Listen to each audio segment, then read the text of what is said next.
10 লাখ হয় ইয়াৰ যদি গাঁও হয় হয় না তো এই গতি কথাখিনি চিন্তা কৰি পাই আমাৰ চৰকাৰে কাম কৰি আছে আৰু এতিয়া আমাৰ অসমৰ আমাৰ বিটিআৰ অঞ্চলৰ বিভিন্ন জাতি জনগোষ্ঠী আছে আমি কোনো জাতি জনগোষ্ঠী হিংসা কৰিব দৰকাৰ নাই এটা অঞ্চলৰ বসবাস কৰা আমাৰ সকলো জাতি জনগোষ্ঠী সম মৰ্যাদা দি পৰা সম উন্নয়ন কৰাটো আমাৰ লক্ষ্য অমুক জাতি অমুক চাব নালাগে তেনেকে আলোচনা কৰাটো সময় নাই আমাৰ আগুৱাই যাব লাগিব বিকাশ হ'ব লাগিব ভৱিষ্যত প্ৰজন্ম আমাৰ ল'ৰা ছোৱালী আমি কেনেকে ডাঙৰ দীঘল কৰি পেলাই ভাল মানুহ কৰিব পাৰোঁ সেইটো আমাৰ চিন্তা গতিকে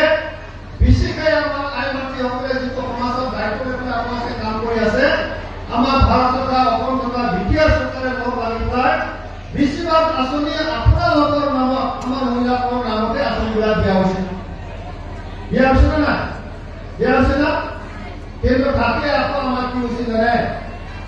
মোৰ আজি ঘটনা হৈছে ঘৰৰ এটা ঘটনা হৈছে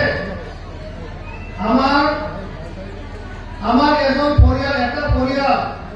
সিহঁতৰ 5জন পৰিয়াল আছে এই পৰিয়ালত অৰুণোদয় পাইছে অৰুণোদয় কাৰ নামত আছে মহিলাৰ নামত ভোট কাৰ নামত আছে মহিলাৰ নামত ৰেচন কাৰ নামত আছে মহিলাৰ নামত এতিয়া এই আমাৰ পৰিয়ালৰ মুৰব্বীজনে